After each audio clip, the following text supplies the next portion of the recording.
नमस्कार, मैं पायल शुक्ला और आप देख रहे हैं 24 न्यूज। आइए एक नजर डालते हैं महाराष्ट्र की कुछ खास खबरों पर। मुंबई जैसे महानगर में किराए का घर ढूंढना हमेशा से एक बड़ी चुनौती रहा है। ऊंचे किराए, ब्रोकर की फीस और सही जानकारी की कमी, इन सब के बीच आम लोगों को काफी परेशानियों का सामना करना पड़ता है। लेकिन अब इस समस्या का समाधान जल्द ही सामने आने वाला है। जी हाँ, महाराष्ट्र सरकार ने एक बड़ा और अहम फैसला लिया है जो लाखों लोगों के लिए राहत भरी खबर लेकर आया है। बता दें कि सीएम देवेंद्र फडणवीस ने घोषणा की है कि राज्य सरकार एक डिजिटल पोर्टल विकसित करने जा रही है, जहां किराए के घरों से जुड़ी पूरी और सटीक जानकारी एक ही जगह पर उपलब्ध होगी। इस नए डिजिटल प्लेटफॉर्म का उद्देश्य है घर तलाशने की प्रक्रिया को आसान, पारदर्शी और भरोसेमंद बनाना। अब लोगों को अलग अलग वेबसाइट्स या ब्रोकर के चक्कर लगाने की जरूरत नहीं पड़ेगी। इस पोर्टल पर उपलब्ध जानकारी में घर का किराया, लोकेशन, सुविधाएं, मकान मालिक की डिटेल्स और किराएदारी की शर्तें स्पष्ट रूप से दी जाएगी। बता दें कि सह्याद्री स्टेट गेस्ट हाउस में महाराष्ट्र सरकार की रेंटर हाउसिंग पॉलिसी की समीक्षा के लिए बैठक की गई।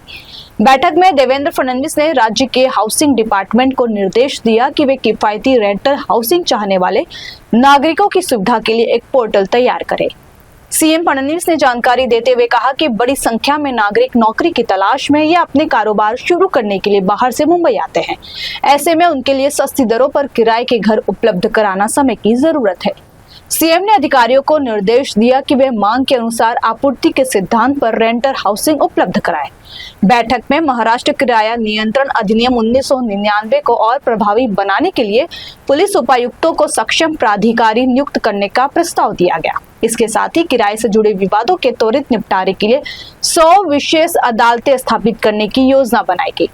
इन अदालतों में सेवानिवृत्त न्यायाधीशों की नियुक्ति की जाएगी। इस बैठक में गृह निर्माण विभाग के वरिष्ठ अधिकारी, पुलिस आयुक्त और अन्य विभागों के प्रमुख भी मौजूद रहे, जहां इस योजना को लेकर विस्तार से चर्चा की गई। सरकार का मानना है कि इस डिजिटल पहल से मुंबई में रहने वाले छात्रों, कामकाजी लोगों, नए आने वाले परिवारों को खास फायदा मिलेगा, खासकर उन लोगों के लिए जो पहली बार शहर में आते हैं और जिन्हें सही जानकारी नहीं मिल पाती। यह पोर्टल एक गाइड की तरह काम करेगा। हालांकि इस योजना को पूरी तरह लागू होने में कुछ समय लग सकता है, लेकिन इसकी घोषणा ने ही लोगों में उम्मीद जगा दी है। अगर यह पोर्टल सही तरीके से काम करता है तो यह मुंबई के रेंटर मार्केट में एक बड़ा बदलाव ला सकता है। कुल मिलाकर सरकार का यह कदम डिजिटल इंडिया की दिशा में एक और मजबूत पहल है, जो आम लोगों की जिंदगी को आसान बनाने की कोशिश करता है। अब देखना होगा कि यह पोर्टल कब तक लॉन्च होगा और लोगों को इसका लाभ किस तरह मिलता है। सरकार की यह पहल मुंबई में किफायती किराए के घरों की समस्या को हल करने की दिशा में एक बड़ा और अहम कदम साबित हो सकता है।